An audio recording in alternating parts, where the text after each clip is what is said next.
Assalamualaikum warahmatullahi wabarakatuh. Pada kesempatan kali ini, kita akan membahas tentang salah satu perusahaan emiten yang terdaftar di Bursa Saham. Kita mengambil PT Telkom Indonesia. Ini adalah logo dari PT Telkom Indonesia. Alamatnya ada di Jalan Jenderal Gatot Subroto, KAF 52 Jakarta Selatan, yang berada di daerah khusus Ibu Kota Jakarta. Ini ada nomor teleponnya dan websitenya.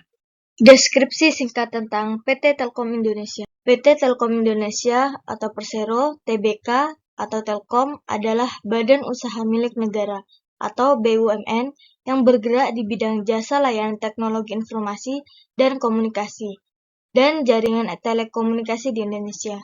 Pemegang saham mayoritas Telkom adalah Pemerintah Republik Indonesia sebesar 52,9%, sedangkan 47,91%-nya sisanya dikuasai oleh publik.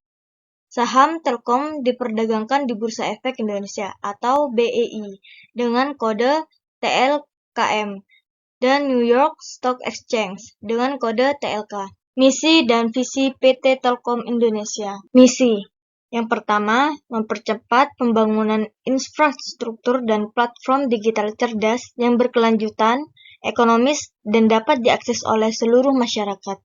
Yang kedua, mengembangkan talenta digital unggulan yang membantu mendorong kemampuan digital dan tingkat adopsi digital bangsa. Yang terakhir, mengorkestrasi ekosistem digital untuk memberikan pengalaman digital pelanggan terbaik.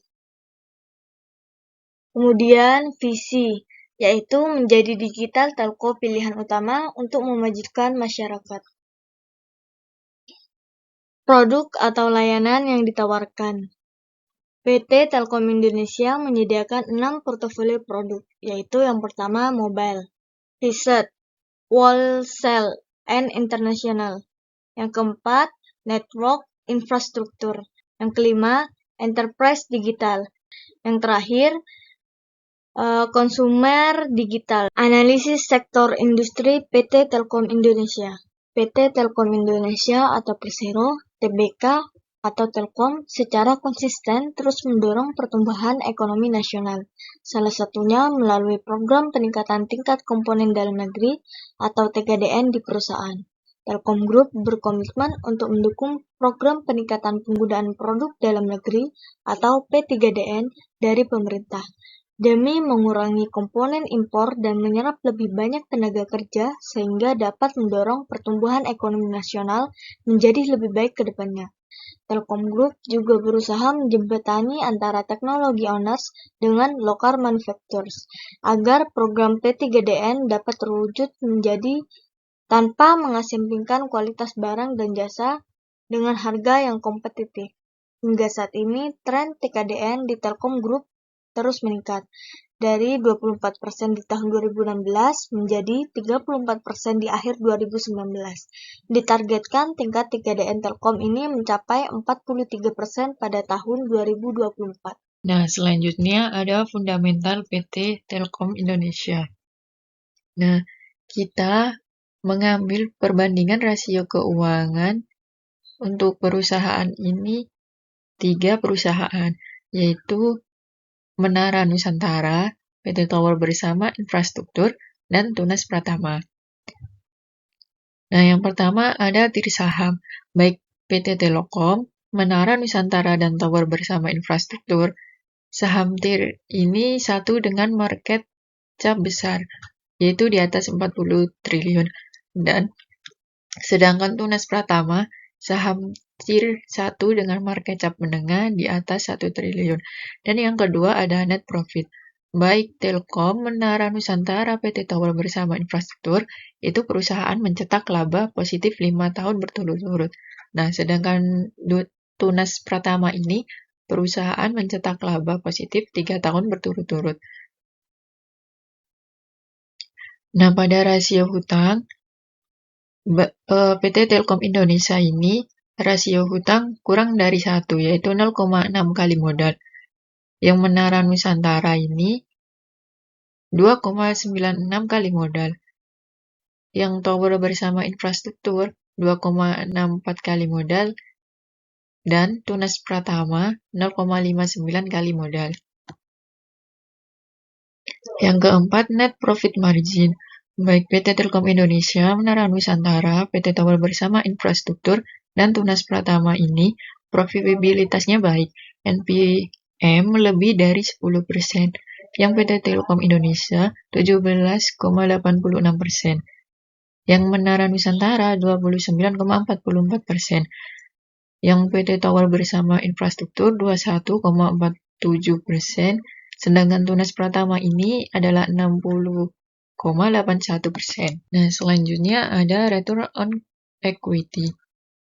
Baik PT Telkom Indonesia, Menara Nusantara, PT Tower Bersama Infrastruktur, dan Tunas Pratama, profitabilitasnya baik. ROE lebih dari 15% semua.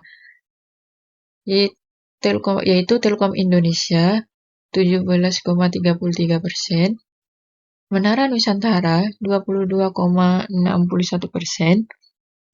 PT Tower Bersama Infrastruktur 13,22%, dan Tunas Pratama 19,3%. Kemudian ada current ratio. Baik 4 perusahaan ini, aset lancarnya lebih kecil dari liabilitas jangka pendek. Terus Buffett Intrinsic Value.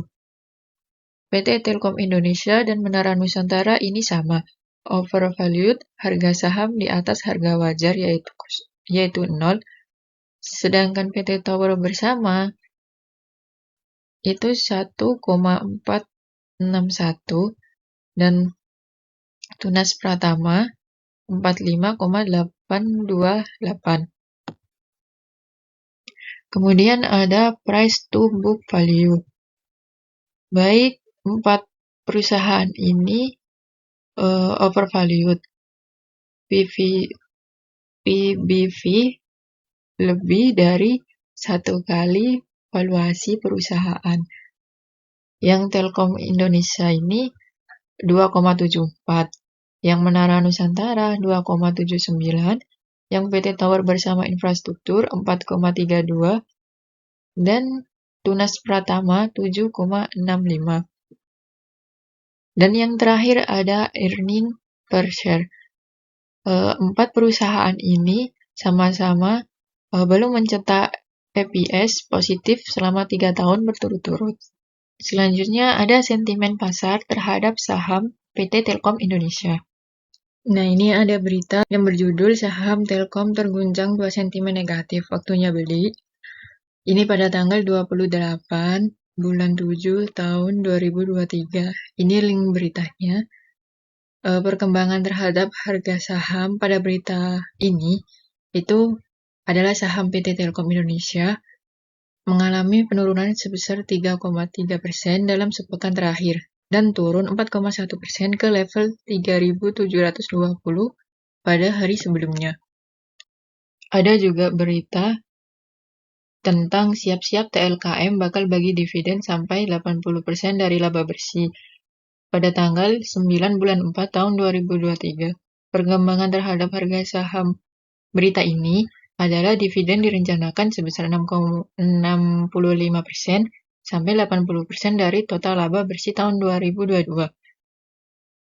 Dan laba bersih tahun 2022 ini mencapai 25,8 triliun, naik 7,7% dari tahun sebelumnya yang sekitar 24 triliun. Dan ada berita habis lebaran saham Telkom lompat 3% lebih. Perkembangan terhadap harga saham pada berita ini adalah harga saham PT Telkom Indonesia ini mengalami kenaikan lebih dari 3%. Dan TLKM ini memiliki rencana untuk membagikan dividen sebesar 65% sampai 80% dari total laba bersih tahun 2022 yang mencapai 25,8 triliun dan harga saham ini mencapai 4.400 per unit dengan kenaikan sebesar 3,04%. Dan selanjutnya juga ada berita Telkom Indonesia raup pendapatan 111 triliun hingga September 2023 pada tanggal 1 November 2023. Perkembangan terhadap harga sahamnya, saham TLKM mengalami kenaikan sebesar 3,72%, mencapai posisi 3.620 per saham pada 1 November 2023. Dan saham dibuka naik 110 poin ke posisi 3.600 per saham, dengan level tertingginya 3.700 dan level terendahnya 3.600 per saham. Dan total frekuensi perdagangannya itu sebanyak 15.571 kali. Dengan volume perdagangannya itu ini, terus nilai transaksinya mencapai 700,4 miliar. Kemudian yang selanjutnya ada Good Corporate Governance PT Telkom Indonesia. Nah, PT Telkom Indonesia ini menerapkan 5 prinsip Good Corporate Governance dalam menjalankan proses bisnisnya. Yaitu yang pertama ada prinsip transparansi. Prinsip transparansi ini ada publikasi laporan keuangan dan laporan tahunan, serta informasi material lainnya sebagai sarana bagi investor untuk mengakses informasi penting dengan mudah dan transparan. Dan akses informasinya berbentuk website perusahaan, media cetak, dan proses relay pertemuan tatap muka dengan para investor, public expose, dan press gathering. Kedua ada prinsip akuntabilitas. Prinsip akuntabilitas ini terdiri dari tersedianya piagam, panduan, atau manual yang memuat kejelasan fungsi, pelaksanaan, dan pertanggungjawaban pemegang saham, dewan komisaris, direksi, komite-komite, dan sekretaris perusahaan. Melakukan mekanisme check and balance, kewenangan dan peran dalam pengelolaan perusahaan, dan juga memiliki Key Performance Indicator atau KPI dan target operasional dengan jelas. Dan yang ketiga ini ada prinsip tanggung jawab. Prinsip tanggung jawab ini adalah mematuhi undang-undang dan atau peraturan perpajakan, persaingan yang sehat, hubungan industrial, kesehatan dan keselamatan kerja, standar penggajian, dan peraturan terkait lainnya. Memiliki mekanisme dan prosedur yang mengatur dan mengevaluasi kepatuhan terhadap ketentuan dan peraturan perundang-undangan yang berlaku, serta menerapkan prinsip-prinsip korporasi yang sehat. Dan juga memiliki fungsi VP Legal and Compliance yang bertugas untuk memastikan pemenuhan seluruh ketentuan, peraturan, dan perundangan. Dan yang keempat ada prinsip independensi. Prinsip independensi ini menjalankan profesionalisme di dalam perusahaan tanpa benturan kepentingan dan bebas dari pengaruh tekanan pihak lain yang tidak sesuai dengan regulasi serta bertentangan dengan prinsip korporasi yang sehat.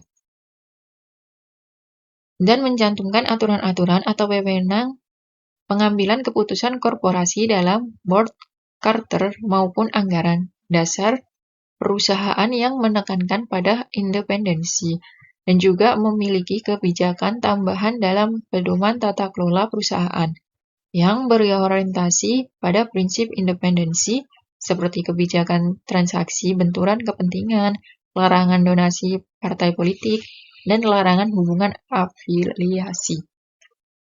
Dan yang terakhir ada prinsip kesetaraan dan kewajaran.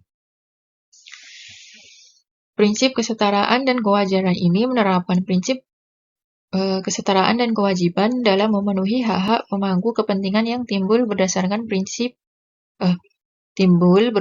perjanjian dan peraturan perundang-undangan yang berlaku. Menghormati hak pemegang saham minoritas, melarang insider trading, menerapkan manajemen kinerja berdasarkan balance scorecard, dan melakukan lelang terbuka dalam pengadaan barang atau jasa dan mengimplementasikan e-procurement. Itulah kurang lebihnya, mohon maaf yang sebesar-besarnya. Saya akhiri. Assalamualaikum warahmatullahi wabarakatuh.